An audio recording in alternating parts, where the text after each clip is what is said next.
Sebetulnya saat-saat seperti ini itu kita perlu praktekkan bukan hanya di rumah doa saudara, tapi juga di rumah kita masing-masing. Amin. Ya saudara berdoa di mana bukan untuk hanya meminta-minta terus setiap hari saudara, tetapi menikmati yang namanya hadirat Tuhan. Amin. Dan saya percaya ketika saudara menikmati hadirat Tuhan, saudara nggak perlu pikirkan lagi apa yang menjadi masalah, permintaan, beban berat. Karena kita semua tahu dan percaya bahwa Tuhan menyelidiki hati kita. Tuhan tahu apa yang kita butuhkan. Amin saudara. Amin. Betul ya. Kalau Tuhan tahu kok sepertinya kita berdoa seperti Tuhan budak. Terus saja minta, betul enggak? Kan Tuhan tahu. Ya. Boleh sekali-sekali diminta, silakan saudara. Tapi enggak usah ngotot gitu. Dalam arti kalau belum sampai terjadi nih, saya akan terus nih doa. Nah saudara, malam ini kita akan melihat pola doanya Tuhan Yesus. Pola doa Tuhan Yesus itu berbeda banget dengan pola doanya kita. Saudara. Berbeda. Dan kalau kita bisa ngikutin pola doanya Tuhan Yesus, saya percaya saudara dan saya tidak akan pernah lagi yang namanya bosan berdoa. Amin. Udah banyak yang bosan doa belum sini? Belum ya. Belum bosan. Masih terus berdoa. Nah saudara, kita sering kehilangan gairah lagi untuk berdoa. Karena rupanya polanya beda dengan Tuhan Yesus, saudara. Ya. Sering jemaat itu kalau doanya belum dijawab-jawab sekian lama, udah tambah puasa, udah tambah segala macem, nggak dijawab juga, kayaknya udah mulai ya. Ada Tuhan capek dan nih doa terus, nggak usah lah. Terus kita nggak doa. Dan kita berpikir kalau kita nggak doa lebih parah lagi, udah pasti nggak dijawab dah. Ya. Nah saudara, kita mau lihat pola doanya Tuhan Yesus malam ini. Dan saya percaya ketika kita nanti belajar hal ini saudara, nanti kita ngerti, oh kalau kayak begitu pantes saya salah sih Pak. Ya. Lukas 22 kita buka.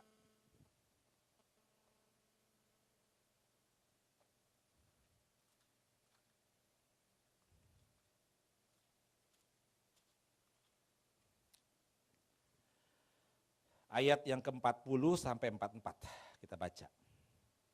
Lukas 22 ayat 40 sampai 44 saja dari Lukas pasal 22. Perikopnya apa saudara ya? Di mana? Di Taman Getsemani. Kita baca 40 sampai dengan ayat 44. 1, 2, 3.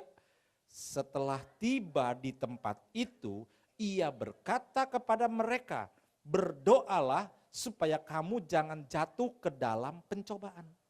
Kemudian ia menjauhkan diri dari mereka, kira-kira seperlempar batu jaraknya, lalu ia berlutut dan berdoa. Kok suaranya hilang? Baca sama-sama saudara, enggak gantian sama-sama.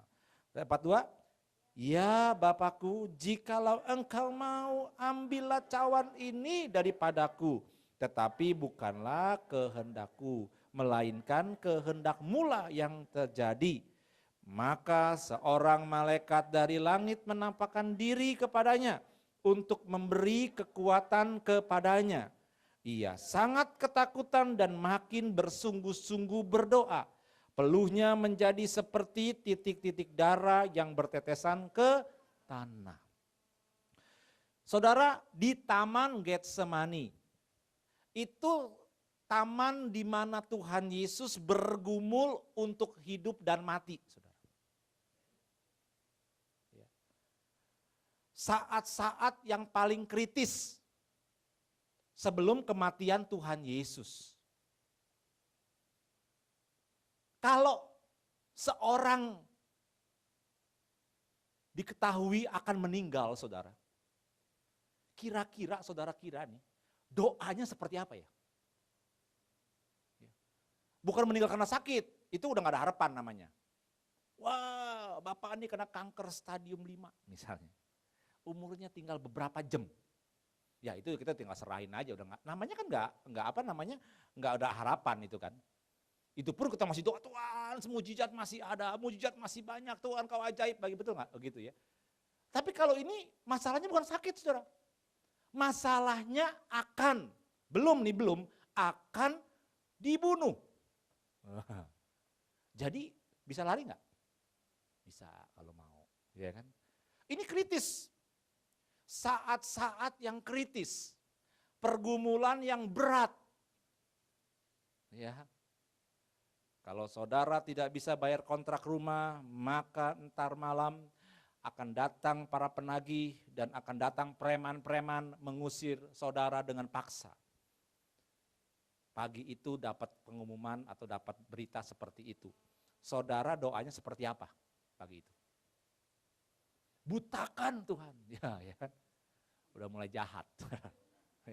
Yang penting gua lolos, betul kan? Kan gitu. Ini doa yang kritis nih saudara. Jadi saya ngambil doa yang biasa-biasa. Doa yang waktu kritis. Nah kita lihat nih saudara. Ya, polanya Tuhan. Ternyata di dalam doanya Tuhan, dia berkata begini. Ya Bapakku, ayat 42, jikalau engkau mau, dan mungkin juga bisa pasti. Ambillah cawan ini daripadaku. Maksudnya gini, dia tahu banget bapaknya bisa. Pasti bisa. Tapi belum tentu mau. Betul nggak? Pasti bisa, tapi belum tentu mau. Cawan ini bicara cawan murka. Cawan yang dimana penderitaannya Tuhan. Jadi intinya gini, ya Bapakku, kalau engkau mau, engkau bisa hindari aku dari harus naik ke kayu salib. Gitu dah, kira-kira. Bisa, tapi mau apa enggak, masalah gitu kan. Dan ini doa, tapi dia bilang lagi, tetapi bukanlah apa? Kehendakku, melainkan kehendakmu lah yang terjadi. Kalau doa kita terbalik saudara ya, dalam saat kritis, Tuhan supaya kehendakku terjadi, bukan kehendakmu. Betul nggak? Mepet kayak tadi gimana? Diusir kalau nggak ada bayar kontrak, Tuhan bilang aku akan tetap mengusir kamu. Saudara akan paksain, Tuhan jangan begitu dong, kejam amat Tuhan. Kehendakku ini aku lolos Tuhan. Atau paling nggak apa-apa dah, ada orang yang datang bawa duit kasih pinjam, minimal kasih pinjam dah nggak apa-apa saya bayar. Kan begitu, kau bisa kehendakku yang jadi. Nah saudara, jadi ketika Tuhan Yesus sedang bergumul mati-matian, dia itu bergumulnya luar biasa saudara. Justru dia bergumul supaya yang jadi bukan kehendak dia, tapi kehendak Bapa. Kalau saya sih jadi Tuhan Yesus, saya nggak usah doa sekalian deh. Betul nggak? Nggak usah doa, biarin aja mau jadi apa, orang bukan kehendak saya yang jadi kok. Tapi ternyata untuk bisa kehendak Bapa terjadi dalam hidup kita, itu perlu doa saudara. Perlu gumul tuh. Ya. Saudara, kenapa demikian? Karena Tuhan Yesus ngerti. Roma 11 ayat 36 Paulus berkata begini. Sebab segala sesuatu dari dia, oleh dia, kepada dia.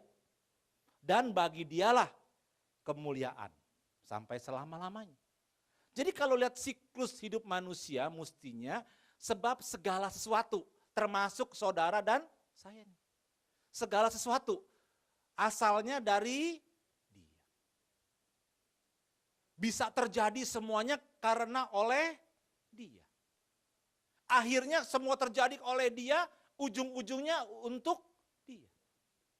Betul nggak? Nggak ada segala sesuatu dari dia, oleh dia, untuk saya. Nggak ada saudara, untuk dia.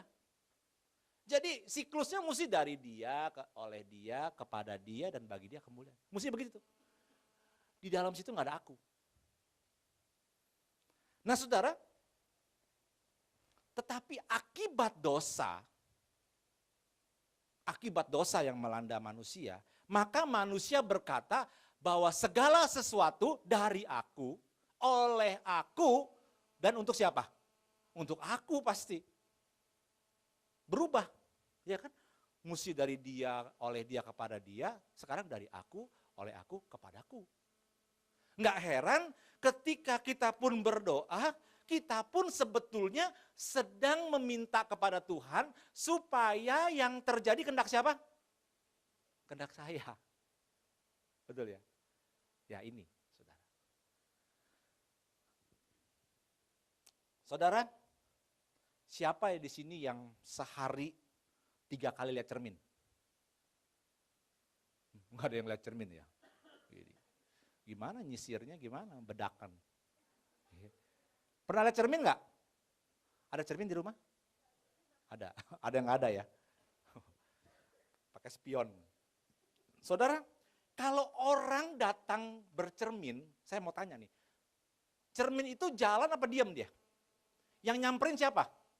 Kita yang nyamperin. Nah pertanyaan saya, ketika kita nyamperin cermin, kita butuh itu cermin nggak? Butuh nggak? Butuh kan, kita samperin. Tapi minat kita kepada cermin apa bukan? Hah? Bukan. Minatnya kepada siapa? Sendiri supaya ngaca. Wah, gua ganteng ya. Pakaian. Iya kan? Cermin sih disamperin. Oh cermin. Waduh. Habis sama-sama lihat cermin tapi kepentingannya untuk kita.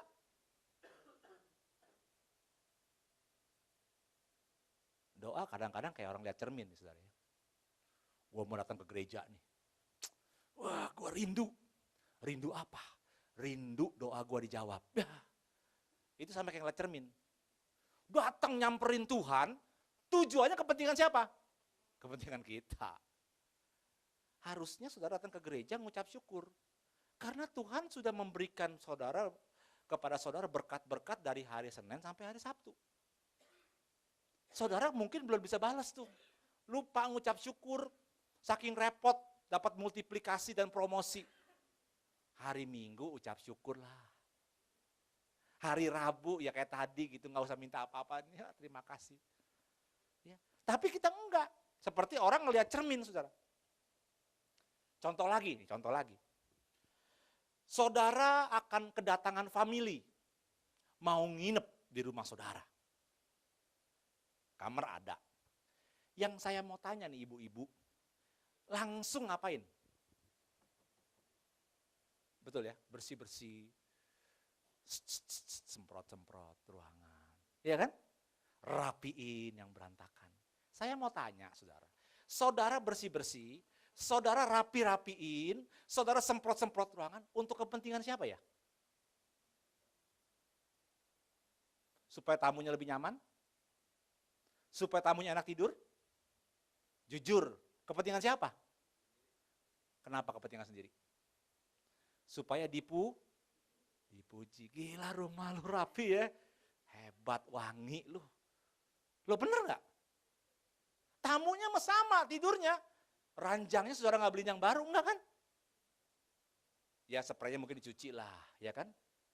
Padahal begitu besok tamunya gak ada, anaknya tidur kasih lagi spray yang lama. Betul gak? Bukan supaya tamunya enak tidur, bukan saudara. Tapi supaya saudara dipuji. Nah saudara, kalau cara kita berdoa seperti itu tuh, ya, maka kita bisa berhenti berdoa loh saudara. Benar, bisa berhenti berdoa. Karena ketika jawaban doa sudah tidak lagi diterima dalam kurun waktu yang kita sudah tetapkan dan bahkan extend, molor gitu, kita berhenti doa, ngapain lagi doa Pak? Nggak dijawab-jawab Pak, capek. Betul nggak? Saudara, saya mau tanya nih jujur ya. Kalau saudara di tempat ini, semua saudara nih nggak ada masalah. Keluarga aman, rukun, pekerjaan, bisnis lancar, diberkati berlimpah-limpah. Kesehatan prima, nggak sakit, ya kan? Anak-anak naik sekolah semua lulus. Pertanyaan saya satu, perlu datang ke rumah doa nggak ya?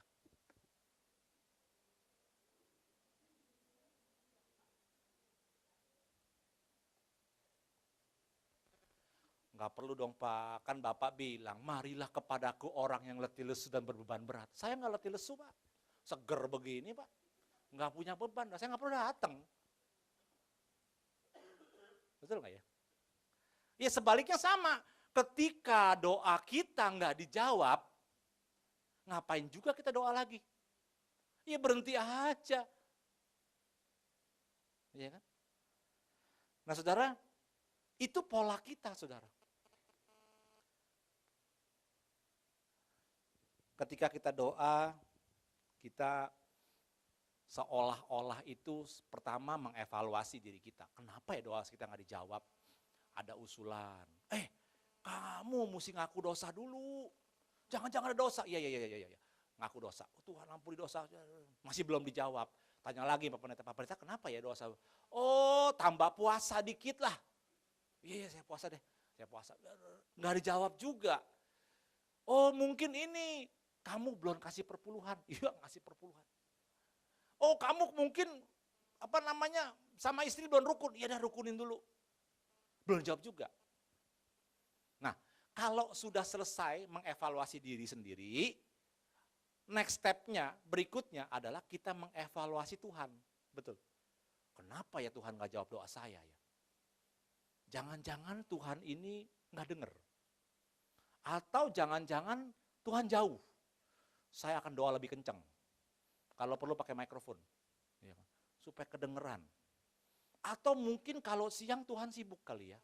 Saya doain jam 5 pagi deh. Supaya Tuhan pertama lagi bangun, saya bangunin dengan puji-pujian. Kita mulai mengevaluasi Tuhan. Akhirnya, Tuhan ada gak sih? Ujungnya itu. Kenapa saya gak didengar-dengar doanya? Saudara, itu yang sering terjadi dalam pola doa kita. Oleh karena itu gak heran ketika banyak orang, gimana sekarang? Imannya, kekristenannya, waduh Pak, saya lagi memble nih. Kalau memble artinya apa sih? Nggak ke gereja mungkin. Nggak berdoa. Nggak baca Alkitab. Lagi memble nih. Kenapa? Coba tanya, kenapa deh? Asalnya kenapa coba? Bisa karena tadi seperti saya bilang, diberkati. Semuanya baik. Semua baik. Sehingga nggak perlu ke gereja. Ya kan? Atau semua buruk. Enggak dijawab-jawab. Ngapain juga ke gereja berdoa? Ya. Nah saudara, itu yang membuat kita bisa berhenti berdoa. Kalau pola doanya seperti orang bercermin tadi. Datang tapi yang dilihat diri kita. Kita nggak butuh tuh cermin sebetulnya. Kita nggak punya minat sama tuh cermin. Ya. Bahkan mungkin kalau cerminnya kotor pun yang bersihin bukan kita, pembantu. Mbak kotor cermin, tolong bersihin. Kenapa nyonya? Saya nggak bisa ngaca. Ya kan? Kita nggak pernah bilang, cerminnya kotor, bersihin dulu. Nggak ada, kita nggak ada minta sama cerminnya, kita minta sama diri kita sendiri. Nah kalau doa seperti itu makanya kita bisa stop. Nah bagaimana pola doanya Tuhan Yesus? Kenapa Tuhan Yesus tetap bisa berdoa, tetap punya gairah untuk berdoa? Ya. Saudara pernah nonton, kalau nggak salah di SCTV ya, Mimpi Kali Ye, pernah nonton nggak? Pernah ya? Itu kan ceritanya gini, orang biasa dipertemukan dengan artis idaman. Betul ya? Plus ketemu artis idaman.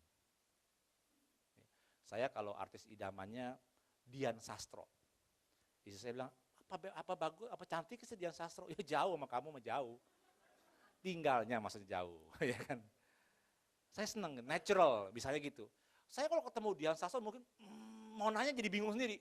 Kayak orang bego, suka pete nggak ya? Kok jadi suka pete gitu? Mentang-mentang saya suka pete misalnya gitu kan. Bagaimana ya supaya saya bisa punya anak cantik seperti Anda misalnya begitu. Aneh-aneh nanyanya kan. Kenapa sih kenapa kita jadi begitu aneh? Karena apa? Kagum. Ternyata aslinya lebih cantik dari yang di TV. Misalkan begitu, kagum, ngomong aja susah, saudara. Nah, pada saat seperti itu, saudara, pada saat seperti itu, kalau lagi ketemu sama artis idaman nih, idolanya deh gitu, saudara, itu dikasih duit mau nggak? Jangan ketemu deh, gua kasih dulu duit. Lu nggak usah ketemu, yang ketemu gua aja. Mau nggak? Nggak mau. Orang pakai duit belum bisa ketemu. Ini gua udah bisa mau ketemu, nggak dikasih, nggak mau. Jadi yang diperlukan itu bukan uangnya. Tapi yang diperlukan apa? Ketemunya, betul? Kagum. Apalagi bisa ngomong dikasih waktu 1 jam, bingung deh ngomongnya pasti. Cuma liatin tampangnya aja dari atas ke bawah ke atas, ke bawah. Kok bisa ya? Kok bisa putih bersih kayak gini? Gitu. Kok bisa mancung hidungnya? Atau apa segala macam. Kita coba begitu aja. Ya. Saudara, seharusnya tuh doa seperti itu, saudara. Jadi doa itu bukan kita itu meminta-minta sesuatu. Tapi doa itu menurut pola Tuhan Yesus waktu dia di Taman Getsemani, dikatakan tadi kan dikatakan bahwa setelah tiba di tempat itu ia berkata kepada mereka, berdoalah supaya kamu jangan jatuh ke dalam pencobaan. Ya. Kemudian ia menjauhkan diri dari mereka ke sepelempar batu, lalu ia berlutut dan berdoa. Tuhan Yesus itu berdoa yang utama, pertama bagi dia adalah ketemu Bapa. Amin, saudara. Saudara berdoa tuh yang pertama ketemu Bapa, betul nggak? Saudara mau nggak bilang, misalnya Tuhan ngomong, sorry ya, jangan doa, saya lagi nggak sempet. Saudara mau doa nggak? Nggak mau, karena pertama berdoa itu ketemu Bapa. Kalau saudara kepingin naik gaji misalnya di kantor, saudara ingin ketemu bos, saudara ingin komplain nih ceritanya, aduh bos saya ada kebutuhan nih, gaji saya mesti naik, saya udah berprestasi. Saudara datang ketok pintu ke kamar bos. Jadi ketika saudara membawa permintaan, yang pertama saudara ingin berjumpa dulu dengan bosnya kan, betul nggak? Masa kalau bosnya nggak ada di depan meja, saudara taruh proposal, bos seandainya ada, bos, entah sekretariat nih, gila kali ini orang nih. Orang nggak ada kok dia ngoceh sendiri gitu. Kan nggak ada. Jadi pertama itu berjumpa. Nah, kalau pola doa kita seperti itu, yang pertama itu apa? Berjumpa dengan Tuhan. Ini yang mesti kita dapatkan. Berjumpa dengan Tuhan. Tuhan Yesus ketika dia berdoa, dia mau berjumpa dengan Bapa. Perjumpaan ini membawa keintiman. Ketika kita berjumpa dengan Bapa, kita terkagum-kagum. Mustinya. Betul nggak? Mustinya, kan pencipta alam semesta. Juru selamat kita, mustinya kita kagum. Tapi kebanyakan ketika kita berjumpa dengan Bapa, kita seperti debt collector.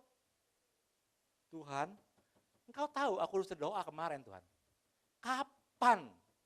Kapan dijawab? Betul nggak? Mustinya kagum. Jangan kata sama Tuhan, orang sama bos aja kita nggak berani kok. Ketika misalnya kita ajukan satu proposal, bosnya nggak jawab, ya tinggalnya di meja saya. Rasul datang lagi, tok. Bos, kapan? Mau ngasih nggak nih? Saya berhenti nih ntar. Hebat itu namanya. Iya kan? Kita aja nggak berani seperti itu, tapi kita berani sama Tuhan loh. Kita gedor-gedor Tuhan, padahal pertama itu kagum. Kalau orang kagum, ngomongannya pasti hormat banget deh. Betul nggak? Saudara ketemu Pak SBY pasti hormat. Ditanya sama Pak SBY juga begini, saudara mau apa? Mau minta apa dari saya? Bingung pasti. Mau minta apa ya ketemu presiden? Minta jadi anak presiden? Atau gimana? Ya, saudara, mestinya begitu karena kaget, kagum. Nah saudara, itu yang pola Tuhan Yesus. Jadi dia itu selalu kagum sama Bapaknya. Tuhan itu selalu kagum sama Bapa di surga. Kita, ketika kita berdoa, kita kagum sama Tuhan. Amin saudara. Maka tadi kita belajar, nggak usah minta apa-apa. Di tempat ini kita mesti praktek seperti itu, nggak usah minta apa-apa. Pokoknya hari ini saya datang Tuhan untuk menyembah, untuk berjumpa dengan Engkau. Ya. Jadi pertama itu berdoa itu adalah keintiman. Datang, pengen ketemu sama Bapa. Nah, saudara, yang kedua, ternyata saudara, pola doa Tuhan Yesus terbalik dengan kita. Kita datang ketemu dengan Bapa dan berkata, Bapa aku berdoa, supaya jadilah kehendakku, bukan kehendakmu. Kan begitu. Karena kita merasa doa yang kita panjatkan itu udah paling benar. Cara yang kita usulkan kepada Tuhan itu udah paling benar. Seolah-olah itulah jalan keluar satu-satunya. Cuman kita nggak mampu lakukan itu aja. Itu. Ya. Waktu pindah dari gereja tempat ini, ke tempat ini saudara. Saya pun begitu. Di dalam hati, Tuhan, saya sih pengennya tetap di lantai 6. Parkir gampang. Ke toilet deket. Tempatnya tinggi. Enak. Pengennya itu Tuhan. Tapi Tuhan ngasihnya ini. Saya gak kepengen ini. Terus terang gak kepengen. Pertama ngeliat udah bingung, udah tempat kok kayak gini ya. Gak kepengen. Tapi saudara tahu, dari Pak Marco saya dengar, dan saya juga dengar dari beberapa jemaat. Ngomongnya gini, Pak, di sini lebih enak ya Pak ya dari yang di atas. Apanya Bu yang enak? Warnanya putih, terang, lebar, apa? Enggak Pak, semuanya deh pokoknya. Saya kerasan banget di sini. Itu jawaban jemaat. Berarti kalau sampai kehendak saya yang jadi, salah apa benar? Salah. Nah, doa itu ternyata itu adalah membuat supaya yang jadi itu bukan kehendak kita, tapi kehendak siapa? Kehendak Tuhan. Ternyata untuk supaya kehendak Tuhan jadi, kita perlu berdoa saudara. Kita perlu ngomong sama Bapak, berbincang-bincang dengan Bapak, supaya intinya Bapak itu menjelaskan kepada kita, nih kalau kamu pilih ini, kamu gak bisa berkembang, kamu gak bisa fellowship setiap minggu keempat, kamu gak bisa ngopi bareng sama jemaat, gak bisa. Di depan situ gak bisa dipakai, itu jalanan umum, di sono ada yang dagang sofa, gak bisa kamu fellowship, tahu gak? Gitu. Kamu kan mau fellowship dulu katanya, kamu kan dulu pernah ke satu gereja dan kamu melihat ada fellowship, kamu kepingin seperti itu kan katanya. Emang benar hati saya mau seperti itu. Nggak bisa di lantai 6. Bisanya di sini. Oh, ternyata itu perlu doa saudara. Ya, jadi berdoa polanya Tuhan Yesus itu, dia datang kepada Bapa ingin berjumpa, dan kedua, dia ingin menjadikan kehendaknya dia sama dengan kehendaknya Bapa, atau kehendak Bapa menjadi kehendak dia. Menselaraskan kehendak. Itu doa. Ya. Itu Tuhan Yesus datang. Makanya ketika Tuhan Yesus di Taman Getsemani, mestinya ketika orang lagi kritis seperti itu, dia ngajuin hal-hal yang penting banget pasti dah. Orang udah pengen mati begitu kok, pasti doanya mesti doa-doa yang penting banget. Tapi justru yang paling penting Tuhan ajarkan kepada kita, jadilah kehendakmu, bukan kehendakku. Jadi sekarang saudara mesti rubah pola doanya. Ketika saudara berdoa, saudara datang untuk berjumpa dengan Bapa. Dan yang kedua, saudara harus melatih ketika berjumpa dengan Bapa, mendengar supaya yang jadi kehendak siapa? Kehendak Bapa, bukan kehendakku. Ya, dan itu rupanya kita perlu berdoa. Ya. Dan yang ketiga, Tuhan Yesus itu ingin merubah hidup hidup bersama dengan Allah menjadi hidup bagi Allah. Ngerti nggak? Saudara dan saya hidup bersama dengan Allah nggak? Amin ya. Tuhan di surga, ada Roh Kudus di sini, dalam hati kita hidup sama-sama, betul? Saya mau pergi ke bioskop, Roh Kudus bilang, jangan, doa. Oh iya, dia sama-sama kita, betul ya? Iya deh, saya doa. Besoknya mau lagi ke bioskop, jangan, nggak bisa Roh Kudus. Ini Harry Potter. Ini top, ini dilarang masuk Indonesia. Ini juga ngantri, tiketnya dapat gratis, sorry Roh Kudus. Kamu tinggal di luar aja deh kalau nggak mau nonton. Saya di dalam nonton sendiri. Itu hidup bersama dengan Allah, betul nggak? Berarti kalau orang hidup bersama, bisa bareng-bareng, bisa nggak? Bisa, karena nggak setuju. Ya kan? Saya mau makan bakmi, enggak, saya mau makan gado-gado. Ya kamu makan gado-gado, aku makan bakmi, nggak apa-apa kan? Kita bisa sama-sama.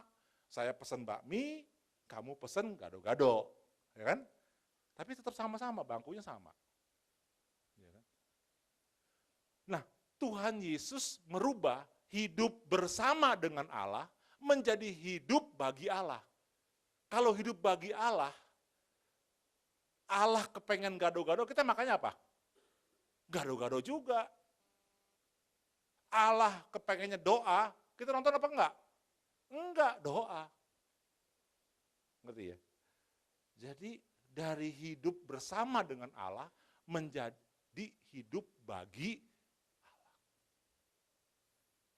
Tuhan Yesus sebelum dia naik ke kayu salib, dia hidup bersama dengan Allah. Bapa, permuliakan Bapa ngelakukan sesuatu bersama dengan Tuhan. Tapi ketika di atas kayu salib, Tuhan Yesus tidak hidup lagi bersama dengan Allah, tapi hidup bagi Allah. Dan Allah kepengen Tuhan Yesus mati di salib. Dia naik nggak kayu salib? Dia naik. Itu namanya hidup bagi Allah.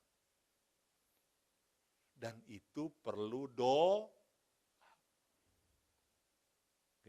Nah, jadi kalau pola doanya Tuhan Yesus ini kita ikutin, saudara, kita nggak akan pernah lagi merasa, gue capek ya doa ya. Enggak, karena memang kita ini misalnya aja yang paling gampang, untuk ketemu Bapak aja kita nggak mau ketemu, kita pengen nyampaikan kita punya permintaan.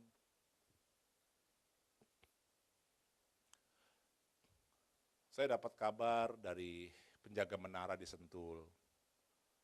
Pak Niko tuh sering naik ke menara doa di Sentul, saudara. Kadang-kadang jam 1 siang, dia kan kantor di sana, dia naik menara sampai jam 3. Pak Niko nggak langsung begitu naik, datang langsung mimpin, langsung enggak. Dia cuma duduk, dia nyanyi, bareng-bareng sama pendoa yang lain, siapapun aja di situ. Mau dia dari rayon manapun, mau dia cuma jemaat, pokoknya kalau saya diajak ke sana dia ikut aja bareng-bareng, seperti yang lain. Saya tanya, ngapain Pak Niko di sana? Habis kalau cuma dia datang, apa dia nggak mimpin, apa enak? Iya kan, nggak betah gitu. Kadang-kadang juga orang, kayaknya masa Pak Niko nggak doa sih? Enggak, ternyata. Penjaga menara udah biasa, Pak Niko cuma numpang nangis. numpang nangis. Jadi setelah Paniko pulang tisu semua. Numpang nangis. Berarti apa? Dia kepengen berjumpa. Dia masuk ke menara doa. Karena dia pengen berjumpa. Dia gak doain apa-apa, enggak. Dia cuma pengen jumpa sama Tuhan aja. Ya. Jadi doa itu berjumpa dengan Tuhan. Doa itu membuat kehendakmu menjadi kehendakku. Kehendakmu jadi kehendakku. Bukan kehendakku jadi kehendakmu. Kehendak Tuhan jadi kehendak kita. Dan yang ketiga, doa itu membuat kita mulai hidup dari bersama dengan Allah menjadi hidup bagi Allah. Kalau hidup bagi Allah itu berat deh. Ya, Tuhan utus kemana mesti ikut. Dan itu nggak gampang, perlu bergumul. Dan itu yang digumulkan dalam doa. Ya. Saudara, saya percaya kalau kita mungkin aja kita bisa aja waktu kita berdoa itu kurang.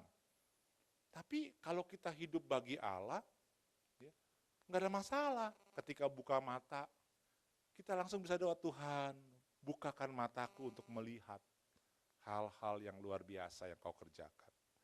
Ketika kita mandi, Tuhan basuh aku, bersihkan aku. Betul nggak? Kita ingat Tuhan selalu. Ketika kita berpakaian, Tuhan, biarlah aku mengenakan baju kebenaran. Ketika kita nyapu, oh Tuhan bersihkan ruang hatiku, sambil nyapu. Ya. Kalau nggak goreng saya nggak tahu apa. Ya. Cuci pakaian, Tuhan nyatakan kalau aku masih ada kotoran, dosa-dosa Tuhan. Cuci. Kan di Yesaya bilang seperti itu, penatu, tukang sabun. Ya kan? Kalau lagi nyalain api kompor, Tuhan, biarlah api Roh Kudus-Mu membakar aku selalu. Pokoknya ada terus dah, sampai sakit pun kita bisa ngomong, Tuhan, ajar aku mengerti penderitaanmu. Bisa kan? Ya. Ketika nafas, Tuhan jadikanlah doa itu nafasku. Ketika kembali tidur lagi, doanya Tuhan bawa aku ke rumahmu jika aku besok gak bangun. Oh iya, coba kalau nggak bangun mau dibawa kemana yuk? Kan doanya benar begitu kan? Tuhan besok kalau aku nggak bangun, kalau Tuhan bangunin ya puji Tuhan. Ya, kalau nggak bangun ya bawa ke rumahmu Tuhan. Ya kan itu paling indah udah. Jadi setiap saat kita bisa doa. Setiap saat kita nggak kekurangan gitu loh. Kata-kata sama Tuhan. Nah itu pola doanya Tuhan. Maka kalau doa seperti itu saudara nggak akan pernah lagi males. Karena mau dijawab kayak nggak dijawab, it's not my problem. Bukan soal saya itu, it's all